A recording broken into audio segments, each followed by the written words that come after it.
de ces lieux bénis. Bénis et visité par toi.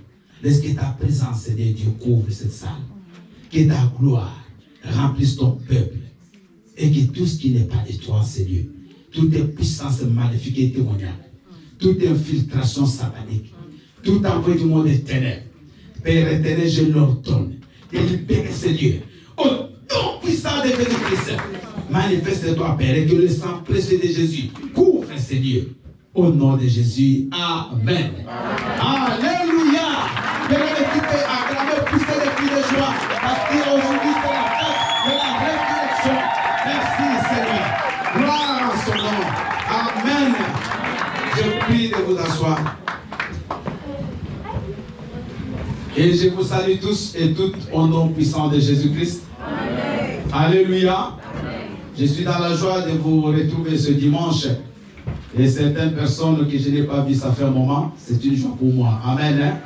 Amen. Alléluia. Amen. J'aimerais dire à tous les bien-aimés qui nous suivent en ligne à partir de leur maison que nous allons aujourd'hui faire la Sainte Seine. Donc vous pouvez déjà aussi préparer votre pain. Et si vous n'avez pas le jus de raisin, vous pouvez prendre n'importe quel jus, mais qui ne soit pas alcoolique. Et nous allons ensemble, quand nous allons arriver à ce moment-là, passer tous à la Sainte Seine. Alléluia. Alléluia. Donc vous allez, je m'excuse d'avance parce qu'aujourd'hui le programme risque d'être un peu long. Parce que nous avons le message, nous aurons la Sainte Seine, nous avons 3 anniversaires à célébrer aujourd'hui. Donc, soyez patients et de toute façon, demain c'est férié. Alléluia. Amen. Donc, c'est mieux d'être dans la maison de Dieu, dans sa présence, que d'être, je ne sais pas, peut-être quelque part. Ici, vous avez la garantie d'être béni. Parce que vous êtes devant le Seigneur. Amen. Nous avons bien aimé aujourd'hui, tout le monde, vous avez remarqué que tout le monde est parti à l'église. C'est une journée merveilleuse et très importante pour l'église du Seigneur. C'est le jour où l'église tout entière est en train de fêter la Pâque. Acclame le Seigneur. Alléluia. Et vous allez voir, c'est juste une petite introduction pour ceux qui font des recherches. Vous allez voir, il y a Pâque, soit écrit sans S Amen. À la fin, Amen. Ou Pâque avec S. Amen. Mais que cela ne vous trouble pas. Amen. Alléluia. Amen. Vous voyez, au XVIe siècle, les théologiens, ils ont compris qu'il y avait ils voulaient faire une différence entre la Pâque des Juifs et la Pâque des chrétiens. Alléluia. Amen. Parce que ça n'a pas été tous la même chose. Il y a une petite différence dans la Pâque qui est fêtée par les chrétiens et la Pâque qui est fêtée uniquement par les Juifs. Donc c'est comme ça qu'ils ont mis Pâque au singulier pour la Pâque qui signifiait la fête des Juifs. Et quand vous voyez Pâques au pluriel, c'est la Pâque chrétienne. C'est ça. C'est la seule différence. Alléluia. Donc il n'y a pas grande chose. Donc Pâques au singulier, c'est la Pâque des Juifs. Mais quand vous voyez Pâques au pluriel, c'est la Pâque pour les chrétiens. Alléluia. Amen. Nous allons aujourd'hui parler d'un thème qui parle de la Pâque également. Nous allons, j'ai intitulé mon message Christ, notre Pâque a été immolé. Vous allez ajouter un accent aigu sur le E de la fin. Christ, notre Pâque, a été immolé. Acclame le Seigneur. Vous allez noter quelques versets. Et après, nous lirons et ensuite nous allons expliquer. On ne va pas prendre beaucoup de temps. Mais le peu de temps que Dieu nous donnera seront suffisants pour que vous puissiez comprendre. 1 Corinthiens, c'est le texte de base, 1 Corinthiens 5, 6 à 8. Et prenez 3 textes complémentaires. Exode 12, 16 à 21. Exode 12, 16 à 21. Luc 24, 1 à 8. Luc 24, 1 à 8. Et Colossiens 2, 12 à 15. Colossiens 2, 12 à 15. Papa Richie, il va nous préparer 1 Corinthiens 5, 6 à 8. Maman Aimée, nous lira Exode 12, 16 à 21. La sœur Yedidia nous lira Luc 24, 1 à 8. Et Maman Opportune nous lira Colossiens 2, 12 à 15. Colossiens 2, 12 à 15. Nous allons calmement suivre les lectures. Après, nous allons expliquer la parole du Seigneur. Nous lisons la parole du Seigneur dans le livre de 1 Corinthiens 5, 6 à 8 au nom de Jésus. C'est bien à tort que vous vous glorifiez. Ne savez-vous pas qu'un peu de levain fait lever toute la pâte? Faites disparaître le vieux levain, afin que vous soyez une pâte nouvelle, puisque vous êtes sans levain, car Christ, notre Pâque, a été immolé.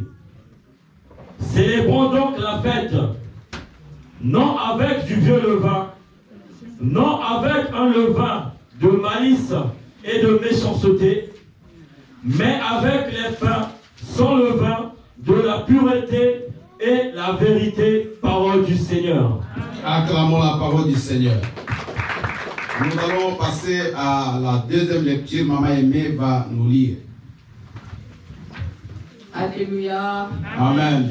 Je lis la parole de Dieu dans le livre d'Exode, chapitre 12, versets 16 à 21, au nom de Jésus. Amen. Le premier jour, vous aurez une sainte convocation. Et le 7e jour, vous aurez une sainte convocation. On ne fera aucun travail ces jours-là. Vous pourrez seulement préparer la nourriture de chaque personne. Vous observerez la fête des pains sans levain, car c'est en ce jour même que j'aurai fait sortir vos armées du pays d'Égypte. Vous observerez ce jour comme une loi perpétuelle pour vos descendants. Le premier mois, le 14e jour du mois, au soir, vous mangerez des pains sans levain jusqu'au soir du 21e jour. Pendant 7 jours, il ne se trouvera point de levain dans vos maisons, car toute personne qui mangera du pain levé sera retranchée de l'assemblée d'Israël. Que ce soit un étranger ou un indigène, vous ne mangerez point de pain levé. Dans toutes vos demeures, vous mangerez des pains sans levain. Le verset 21. Moïse appela tous les anciens d'Israël et leur dit: allez prendre du bétail pour vos familles et immoler la Pâque. Parole du Seigneur. Acclamons la parole du Seigneur. Nous allons suivre la troisième lecture sur notre sœur Yedidia dans Luc 24, 1 à 8. J'ai lu la parole du Seigneur dans le livre de Luc, le chapitre 24, de 1 à 8. Le premier jour de la semaine, elles se rendirent au sépulcre de grand matin, portant les arômes qu'elles avaient préparés. Elles trouvèrent que la pierre était roulée de devant du sépulcre. Et entrées, elles ne trouvèrent pas le corps du Seigneur Jésus. Comme elles ne savaient pas qu'en penser de cela, voici 2 hommes leur apparurent en habit resplendissant. Saisies de frayeur, elles se baissaient le visage contre terre. Mais ils leur dirent: pourquoi cherchez-vous parmi les morts celui qui est vivant? Il n'est point ici, mais il est ressuscité. Souvenez-vous de quelle manière il vous a parlé lorsqu'il était encore en Galilée, et qu'il disait: il faut que le Fils de l'homme soit livré entre les mains des pécheurs, qu'il soit crucifié et qu'il ressuscite le 3e jour. Le verset 8. Elles se ressouvirent des paroles de Jésus, parole du Seigneur. Acclamons la parole du Seigneur et nous allons écouter la dernière lecture chez Maman Opportune dans Colossiens 2, 12 à 15. Je lis la parole dans Colossiens 2. Je lis la parole dans Colossiens 2, versets 12 à 15, au nom de Jésus. Amen. Ayant été ensevelis avec lui par le baptême, vous êtes aussi ressuscités en lui et avec lui, par la foi en la puissance de Dieu, qu'il a ressuscité des morts. Vous qui étiez morts par vos offenses et par l'incirconcision de votre chair, et il vous a rendu à la vie avec lui, en vous faisant grâce pour toutes vos offenses. Verset 14. Il a effacé l'acte dont les ordonnances vous condamnaient et qui subsistait contre nous. Il a détruit en le clouant à la croix. Verset 15. Jusqu'au verset 15. Colossiens 2, 12 à 15. Oui. Verset 15. Il a dépouillé les ordonnances, les dominations et les autorités et les a livrées publiquement en spectacle en triomphant d'elles par la croix. Parole du Seigneur. Acclame très très fort la parole du Seigneur. Alléluia. Aujourd'hui, j'aimerais que vous puissiez participer. Amen. Que vous soyez bien aimés dans le message. Amen. Dans l'église. Alléluia. Amen. Alléluia. Amen. Il est vivant. Il est ressuscité. Bien-aimé, Christ se présente comme un agneau ce matin, mais pas comme tout agneau, mais un agneau qui a été immolé. Ça, c'est très important. Mais j'aimerais vous situer dans le temps. Parce que cette fête commençait avec Moïse. Qu'est-ce qui s'est passé au juste? Abraham a fait une alliance avec Dieu. Mais Abraham n'a pas respecté certains consignes de Dieu. Et Dieu a puni Abraham. Il a dit, tes descendants iront en Égypte, dans un pays étranger, et ils passeront 4 siècles. Mais après, par ma main puissante, je les ferai retourner dans ce pays. Amen. Et des années plus tard, le peuple d'Israël va se retrouver en Égypte à travers Joseph. Il se retrouve en Égypte. Et là, bien aimé, à la mort de Joseph, c'est les difficultés, c'est la souffrance, c'est l'esclavagisme. Et ils ont fait 4 siècles, c'est-à-dire 400 ans. Ils étaient esclaves. Ils étaient maltraités jour et nuit. Ils étaient battus. C'est le peuple d'Israël qui a construit des pyramides. La plupart que vous connaissez aujourd'hui en Égypte. Bien aimé, un peuple qui était asservi. Un peuple qui était sous la domination de Pharaon et de son peuple. Ils n'avaient aucun droit. Ils n'avaient rien. Aucune parole. Aucun bénéfice. Bien aimé, vous connaissez l'esclave. Il n'a aucun droit. Quand on t'appelle esclave, ça dit tu n'as rien. Tu es un homme. Mais c'est comme tu ressembles pratiquement à un animal. Donc un esclave ne peut pas revendiquer un droit. Un esclave ne peut pas revendiquer un salaire. Un esclave n'a même pas le droit qu'on lui dise merci. Alléluia. Amen. Mais j'aimerais te dire que nous aussi, nous étions esclaves. Nous étions les esclaves de l'ennemi. Esclaves du mal, esclaves du péché. Nous faisons des choses que même aujourd'hui, on ne comprend pas comment on a fait ces choses-là. Il y a des gens qui ici, parmi nous, passaient des journées entières, des week-ends dans des bars, dans des boîtes de nuit. Ils rentraient le matin, bien aimés, saouls. Sans valeur, sans respect, même les enfants ne les respectaient pas. Il y a des parents, même les femmes ne les respectaient pas. À cause de ce pouvoir qui était sur nous. À cause du monde des ténèbres qui régnait sur nous. Écoute-moi, ma soeur, mon frère. Quand le diable règne encore sur ta vie, tu es esclave. Est-ce que vous me suivez? Quand c'est le diable qui te domine, quand c'est le diable qui te dirige, tu es esclave. Parce que tu n'as pas le pouvoir de dire non. Nous avons fait des péchés. Nous avons fait des choses bien abominables. Parce qu'on était esclaves. Et c'est ce que le peuple d'Israël était en Égypte, esclave du péché, esclave du mal, esclave de la souffrance. Mais malgré ça, ce peuple était toujours en train de prier, en train d'invoquer le Seigneur. Et Dieu va susciter Moïse. Moïse va sortir, lui qui habitait, qui a vécu, qui a grandi chez Pharaon. Mais Dieu lui donne une mission parce qu'il était juif pour aller libérer son peuple. Et vous connaissez l'histoire, comment il va fuir, bien aimé, dans le désert de Madian pendant 40 ans, parce que Dieu voulait les former, il voulait les tailler. Moïse était un peu brutal, il était trop dur, et il fallait que Dieu lui donne le cœur que lui a, un cœur de patience. Moïse va aller, mais au retour de Moïse, il va se passer des choses, vous connaissez, on ne va pas entrer en profondeur. Avec Pharaon, il y a des plaies que Dieu va envoyer sur le peuple d'Égypte, mais à la fin, la nuit qui a précédé, bien aimé, leur sortie, Dieu va dire à Moïse qu'il va frapper les premiers d'Égypte, en commençant par les premiers fils de Pharaon. Il va les frapper. Mais Dieu va dire une chose, que dans les maisons des enfants d'Israël, il y a quelque chose que vous pouvez faire pour que vos fils premiers-nés ne soient pas détruits quand l'ange de la mort passerait.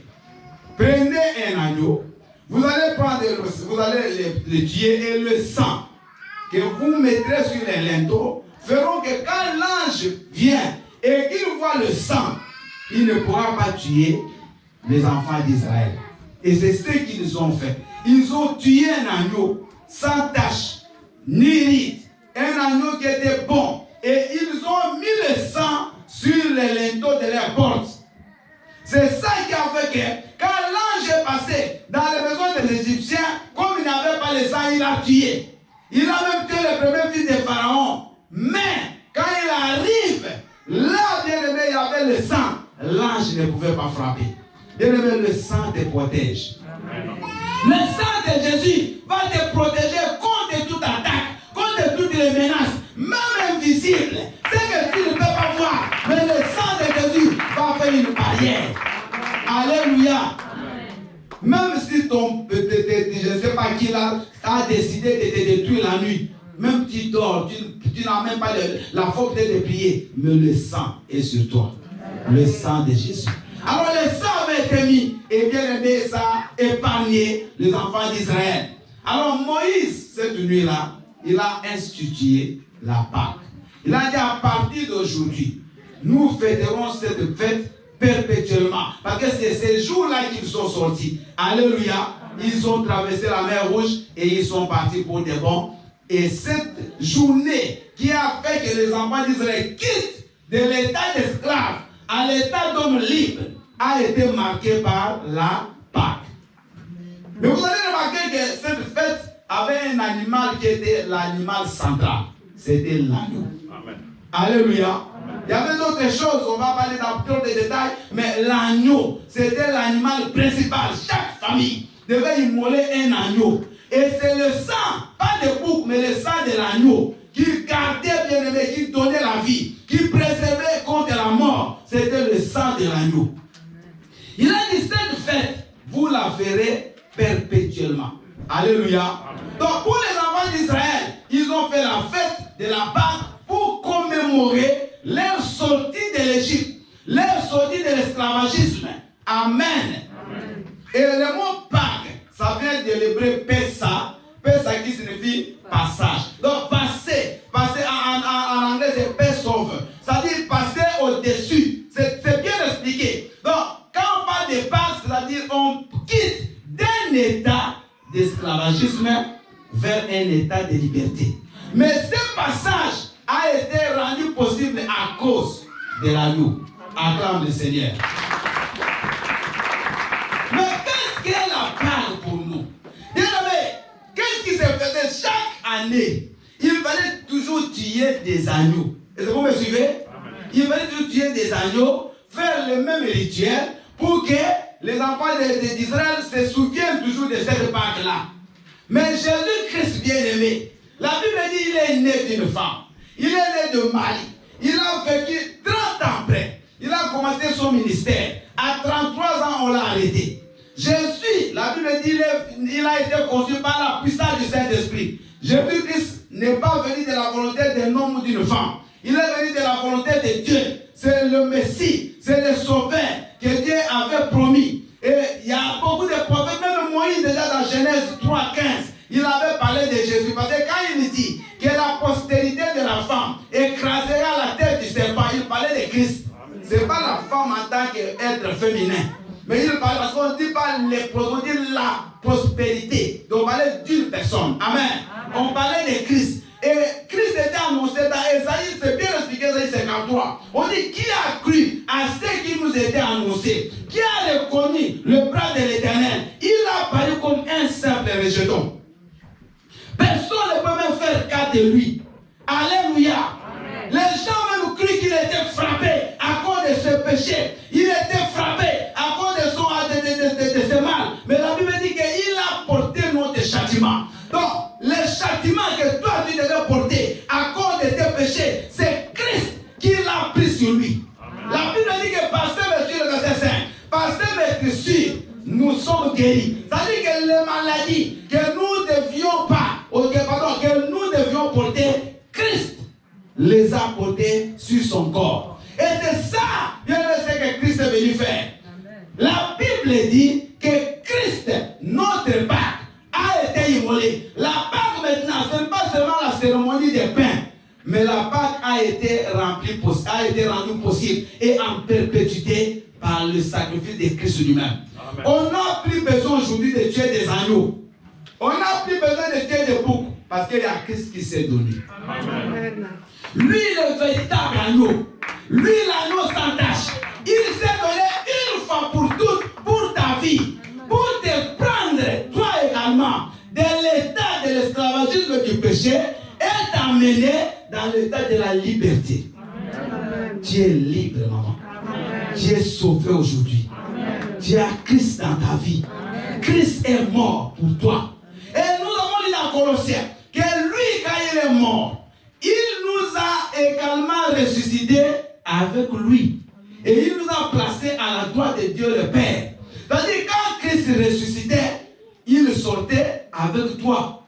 Vous voyez, il était sous terre. Mais quand il est sorti en esprit, toi aussi, tu étais en Christ. Et tu es sorti avec lui. Regardez qu'est-ce qui se faisait. Parce que l'apôtre Paul, il explique comment les Romains, quand ils allaient faire la guerre, parce que l'apôtre Paul était citoyen romain, comment les Romains faisaient quand il y avait la guerre. Je vais vous allez comprendre facilement. Quand les Romains allaient faire la guerre et qu'ils gagnaient une bataille, ils faisaient prisonnier tous les soldats de l'armée adverse. Et le général ou le colonel, donc celui qui commandait l'armée, on devait l'arrêter. Maintenant, il y avait un jour où on devait faire une grande fête. Et c'est ça qui s'est passé quand Christ était à la croix. Je vais vous expliquer, vous allez comprendre. C'est facile. Donc, c'est la grande fête de l'église qui est en train de se jouer. C'est ce qu'on nous lit dans Colossiens 2. Maintenant, qu'est-ce qui s'est passé avec les Romains? Donc, là, le général qui est arrêté, on le prenait et on le couchait au sol. Maintenant, ces soldats étaient enchaînés. Donc, s'ils étaient 1000, ils étaient enchaînés avec une chaîne qui passait sur le cou de chacun. On les mettait à la queue de l'œil. Amen. Maintenant, le général qui commandait l'armée, lui devait être couché. Mais qu'est-ce qui se faisait de l'autre côté? Maintenant, les Romains, le général romain qui a gagné le combat, lui était sur une chaise. Et il avait ses pieds. Qui était sur le général qu'on a vaincu. Amen. Est-ce que vous me suivez? Amen. Donc, les autres sont sur la file. Chacun est lié. Il y avait une chaîne parce qu'ils sont esclaves. Maintenant, le général qui a gagné la guerre, lui, il est assis sur le trône, mais ses jambes se posent sur l'autre général qu'on a gagné. Et lui était au sol. La Bible dit qu'il a fait de nos ennemis notre marche-pied. Donc, lui devenait le marche-pied. Maintenant, le général qui a gagné, il était là avec ses jambes posées sur l'autre qu'on a vaincu. Alors, qu'est-ce qui s'est passé? On devait maintenant dépouiller les autres soldats qui étaient vaincus. Quand on dit dépouiller, on enlève tout. Amen. Ceux qui avaient des bijoux, ceux qui avaient des habits, tout ce que tu as, on enlève. C'est vrai, la Bible dit qu'il a vaincu toutes les dominations, toutes les autorités. Il les a livrés publiquement en spectacle. Et il a trouvé Dieu sur la croix. Il a pris l'ordonnance qui nous condamnait. Il a déchiré et il a cloué à la croix. Amen. Alléluia. Vous voyez,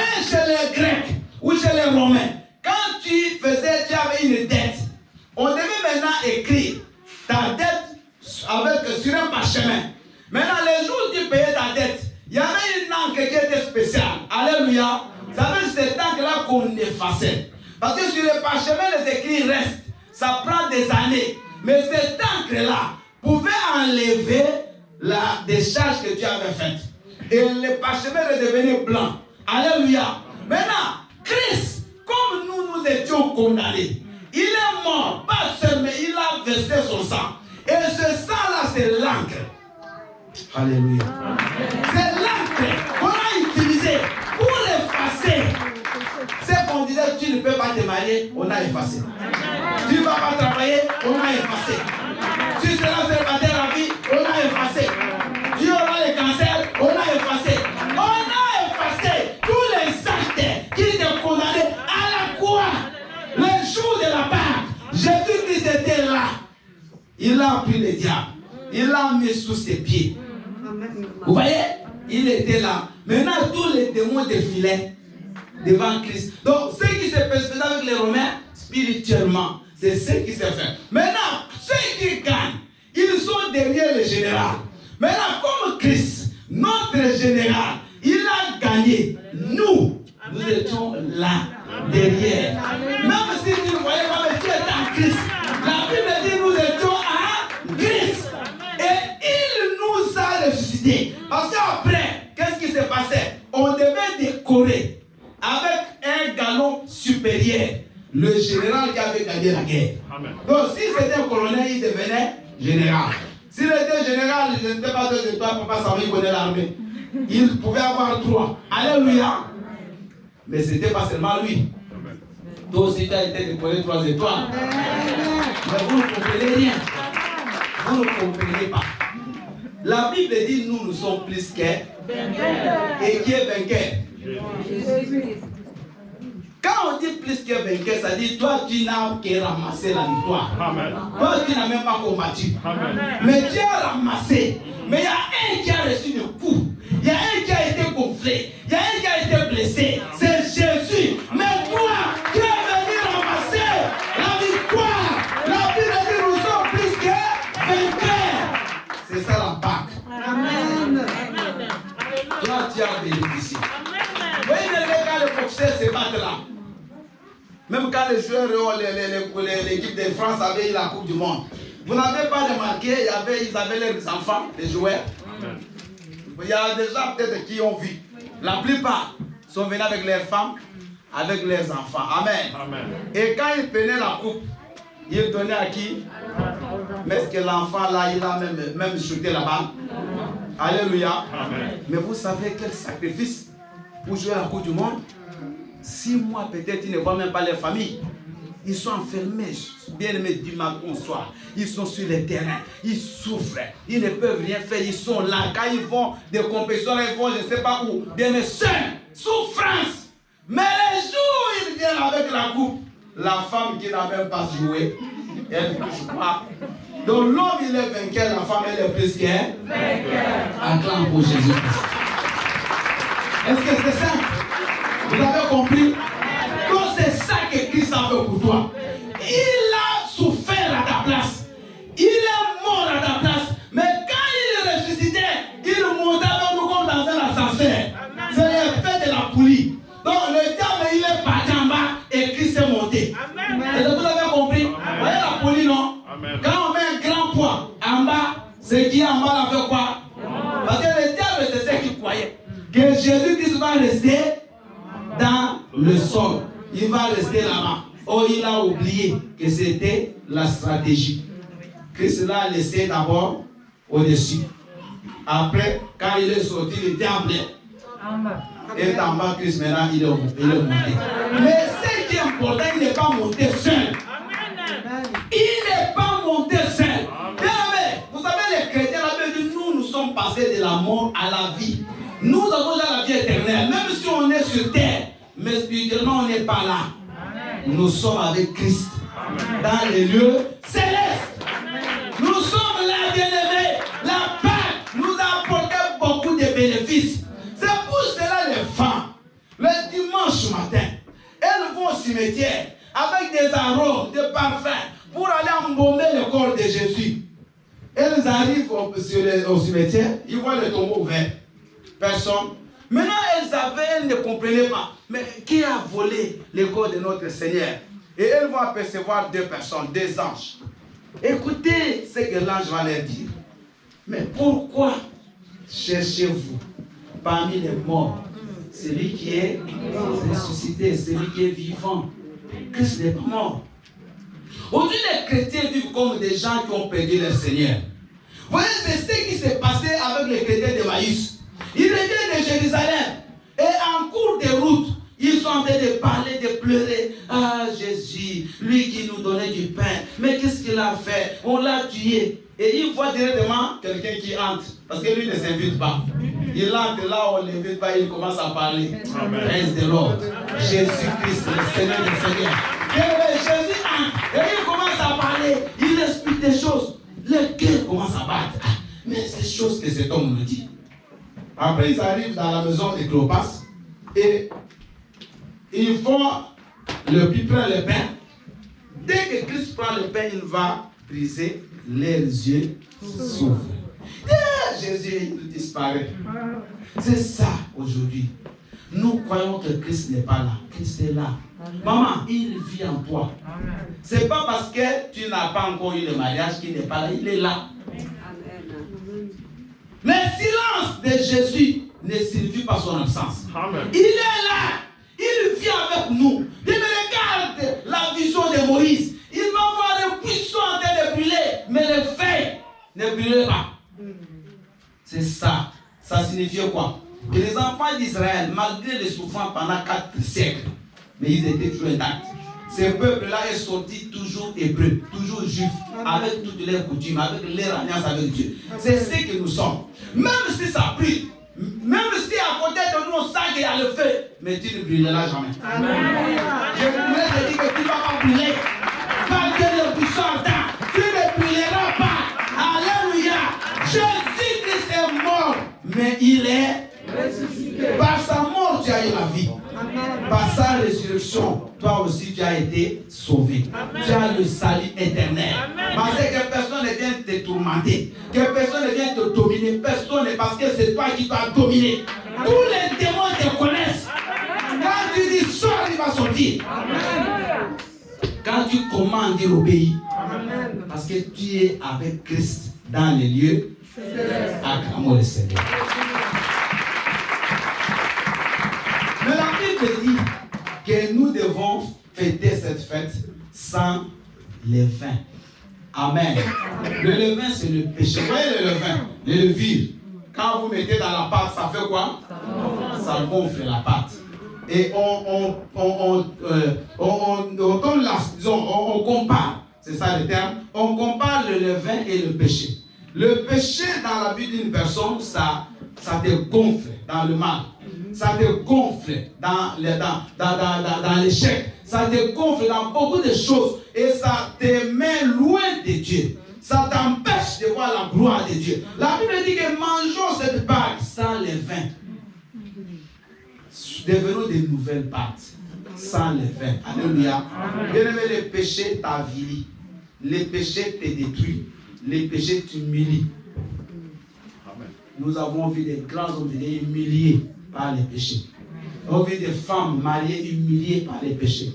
Des hommes mariés humiliés par les péchés. Des jeunes humiliés par les péchés. Le péché ne te nourrit pas. Ça peut te nourrir un temps, mais après, ça va te tuer. Donc, si nous voulons aujourd'hui communier, bien aimé, au corps et au sang de Jésus, nous devons nous examiner. Alléluia. Amen. Nous devons nous examiner. La Bible dit qu'il a, par son sacrifice, fait la rémission et la rédemption de nos péchés. Il nous a pardonné nos péchés. Mais nous-mêmes ne retournons pas. Il nous a libérés de l'esclavagisme du péché. Le mot rédemption. Alléluia. Ita, rédemption. Rédemption, c'est un terme qui est vraiment juridique. Donc, il y a, dans le mot rédemption, il y a trois significations en grec. Il y a agorazo, qui signifie vendre un esclave sur le marché public. Il y a ex agorazo, qui signifie aller racheter quelqu'un qui était vendu sur le marché public et il y a l'utro. L'utro signifie la rançon. Vous voyez, quand on vend quelqu'un, il faut sortir une rançon pour libérer cette personne-là. Maintenant, la Bible dit, quand on dit par lui nous avons la rédemption. Amen. Parce que vous voyez, cette Bible n'a pas été écrite en hébreu. C'est ça la grande difficulté des fois, des gens interprètent mal les écrits. Où on parle pas en profondeur. Donc nous, qui étions esclaves, agorazo, agora c'est lieu public, vendus sur la place publique, maintenant Christ nous a rachetés, ex agorazo. Amen. On nous a rachetés, mais il faut un prix. Le litre, c'est le sang de Jésus. Donc, par le sang de Jésus, nous qui étions esclaves, nous avons été rachetés. Maintenant, tu n'es plus esclave. C'est ce que Christ dit dans Luc 4, 18. Il dit, l'Esprit du Seigneur est sur moi. Il m'a oint. Il m'a envoyé pour proclamer la bonne nouvelle aux pauvres, pour libérer les captifs et pour annoncer une année de grâce de l'Éternel. Mais année de grâce, le terme hébreu c'est jubilé. Donc, Jésus dit qu'il est venu nous annoncer le jubilé. Or, le jubilé c'était quoi? Chaque 50 ans, en Israël, on devait libérer les esclaves. Amen. Mais, c'est un cycle. On te libère, mais 50 ans après, ceux qui vont encore commettre les choses, on les arrête, ils sont esclaves. De quoi attendre 50 ans? Cycle. Alléluia. Amen. Mais Christ dit, moi, Dieu m'a oint pour que je vienne vous annoncer les jubilés. Pas les jubilés de 50 ans, mais les jubilés éternels. Acclame le Seigneur. Donc tu es libre pour l'éternité. Mais toi-même, tu peux te devenir esclave quand tu marches dans le péché. Amen. Vous avez compris? Amen. Que le Seigneur bénisse le message. Amen. Alléluia. Amen. Nous allons fermer nos yeux. Avant de passer à la Sainte Seine, j'aimerais qu'on puisse bien aimer prier un moment. Que chacun regarde sa vie. Que chacun retourne bien aimé dans son cœur.